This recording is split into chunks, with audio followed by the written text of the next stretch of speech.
If Twisted Metal is a series that I continuously keep coming back to, even though I know full well that the games are more likely going to be subpar more than anything, then Tomb Raider has to be the exact opposite of that. The platforming genre has numerous originators, and several games that garner acclaim as being some of the greatest games of all time. Prince of Persia is one of the most notable games in my opinion, and it set the bar so high that the bartender needs a ladder to even come close. Tomb Raider is a game cut from a similar mold, and also can be seen as one of the founding fathers of the genre itself. The series has brought nearly a dozen games to light, and several of them have gotten much critical acclaim, but I never really gave them too much of a chance. Don't get me wrong, I always recognized and respected them, but I didn't go out of my way to purchase, rent, or even play them. Honestly, I think the biggest reason that I didn't get the games whenever I was younger was because Lara Croft didn't seem like that appealing of a character to me. I couldn't really relate to the character or envision myself as her, although I tried multiple times. I mean, really, she's hot and all, but that was all that she ever really had going for her whenever I was younger. I never heard people talking about how fantastically formulated the controls were, or how coherent the storyline was, and honestly, I still don't hear that when people bring up her name. Whatever, anyway, until now, of course, like a lazy janitor, I've swept it under the rug. As I said, that's until now. Yes, thanks for joining me on this edition of The Golden View here on the Masochist Gaming Network. I'm your host McConnaughay, and today we'll be taking a look at Tomb Raider Underworld for the PlayStation 3. Tomb Raider Underworld is the 8th installment of the Tomb Raider series. The story, of course, follows Lara Croft and continues the events in Tomb Raider Legend. Although, considering the fact that I haven't actually played that game, I think that it's fair to say that it worked decently as an introductory game to the Tomb Raider franchise. I mean, it's a direct sequel, but at the same time it's not a direct sequel in the sense that it closely follows the happenings of a certain story. I guess that what I'm trying to say is that it's pretty much a standalone title as a whole. Underworld was released by Eidos Interactive for the Xbox 360, PlayStation 3, and PC, in North America on November 18th, 2008, Europe on November 21st, 2008, and Australia on December 5th, 2008. It is the third game in the series to be developed by Crystal Dynamics, a subsidiary to Square Enix, and the company that is working on the newest Tomb Raider game, which by the way is probably the reason why I finally decided to give this game a chance, because of just how interesting the trailers looked. The game is also the first Tomb Raider game to release on the PlayStation 3. Developers of the game implemented new features into the gameplay, such as the dual target feature and an upgraded inventory system, as well as an active sonar map and a multi-purpose grappling hook. The game also added a new melee system that wasn't in Tomb Raider Legends. All these things we'll be taking a look at in greater depth when we get to discussing the controls and gameplay. The story begins as Lara Croft is searching for Avalon, hoping to discover the explanation for her mother's disappearance for all these years. After looking underneath the Mediterranean Sea, Lara discovers an ancient temple whose name will not be said. Entirely because I can't say it. However, it's one of the many Norse underworlds. Deeper within the sea, she actually discovers one of Thor's gauntlets before being attacked by the mercenaries of Amanda Avert. Once all this happens, Lara goes to extreme lengths to invade Amanda's ship, where she meets Jacqueline Natla. If you're like me, you probably didn't know anything about this character, so allow for me to explain that she's basically the Darth Vader of this game. She doesn't appear in every game, however she usually finds a way to make her presence felt in some way, shape, or form. Something interesting is that it actually wouldn't have mattered one way or another if I would have played Legends before playing this game, because she doesn't appear anywhere in that game, but I digress. She tells Lara that the Norse underworlds are one and the same, and that she will need to find Thor's hammer to open the underworld and find her mother. However, she can only find and wield Thor's hammer if she acquires both of Thor's gauntlets, and this pretty much sets the stage for the rest of the game. I don't want to give anything else away, however that's basically the opening pieces of the game as a whole, and for the rest of the game that's essentially your primary objective. There's probably a couple of other things I could have mentioned, like for example there's actually an evil version of Lara Croft, but I don't really want to explain the reason why that is to you. The story isn't actually anything too amazing. I like some of the themes that were used and the creative way that they were used, as well as the creative logic that they did with saying that the only reason Thor could lift his hammer was, with 2 gauntlets. But other than that, it's not nearly as amazing as I think it could have been. Though I will give it more credit than that, because I'll admit that through most of the game I was actually very entertained, and especially around the time that the evil version of Lara Croft showed up, I found it to be kind of, a heart-racing story. However, for the most part, there are a couple of flaws here and there. I don't really care about any of the characters that are involved, and I wasn't really given any reason to care at all in the game. The characters just didn't really help to bring the story to life like I think that they should have. And although numerous seem to enjoy Lara Croft's attitude and her demeanor, I thought that portrayal came across as bland and generic at times. Although in others, I did enjoy her in, small doses. It just wasn't a consistent thing.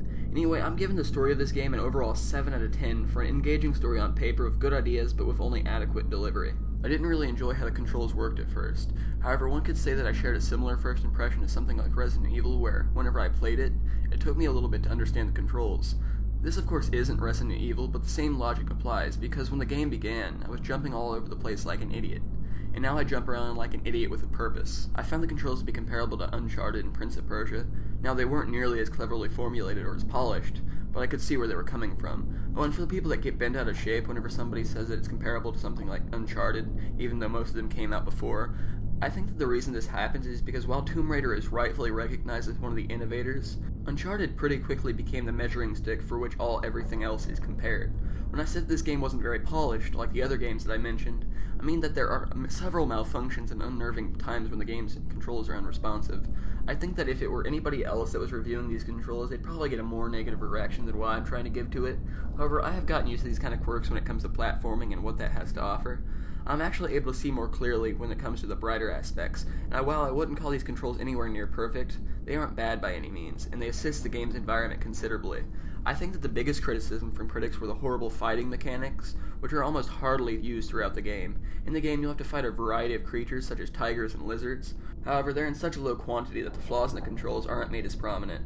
You'll find yourself throwing aimless kicks only if you take a chance with the putrid melee system. Otherwise, you'll use the guns, which are average at best, but like said, aren't as bad as in melee combat, so they were good at hiding some of their faults. The fighting isn't very good, which is another example of somebody else giving the controls a more negative review than what I'm going to give it, because I know that there were so many platforming games out there where the character hopped around freely, which should never be done in a platforming game, and I'm happy to say that didn't happen in this game. Platforming games are usually all about precision and accuracy, and this should be treated delicately as such.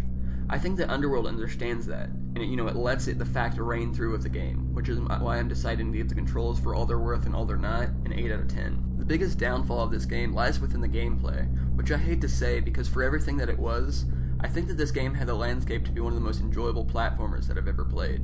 The keyword in this is that I'm talking about platforming, meaning that I'm saying that the places when you climb and jump around a landscape are some of the finest that I've ever seen. This isn't to say that this is the only thing that Tomb Raider Underworld has to offer either.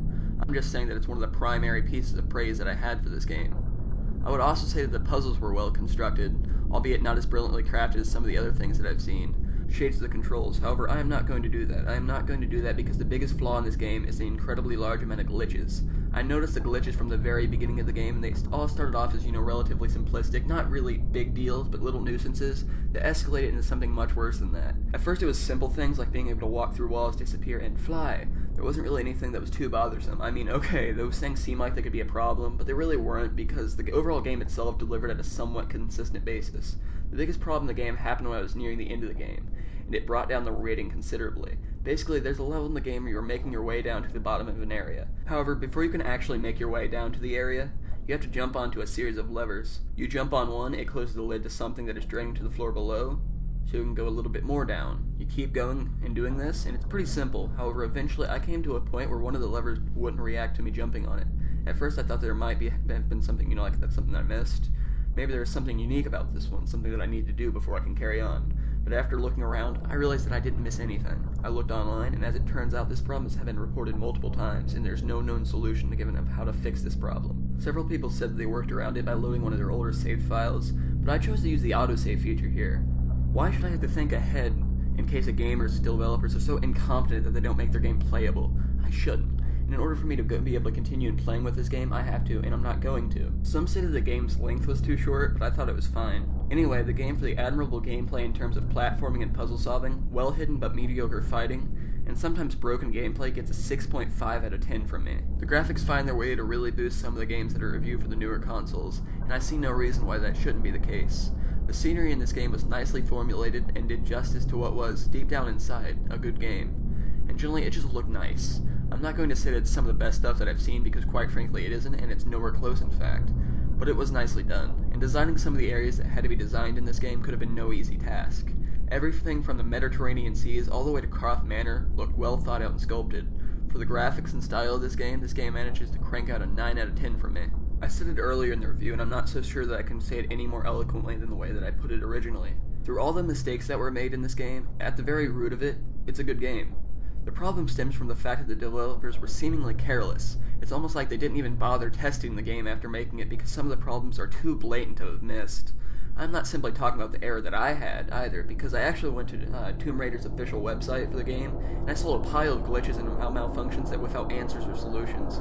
Nevertheless, the game itself did something that it feels like hasn't been done to me in a while, in the sense that it made me want to keep playing through it all. I have to give some props to the story and the gameplay itself for that.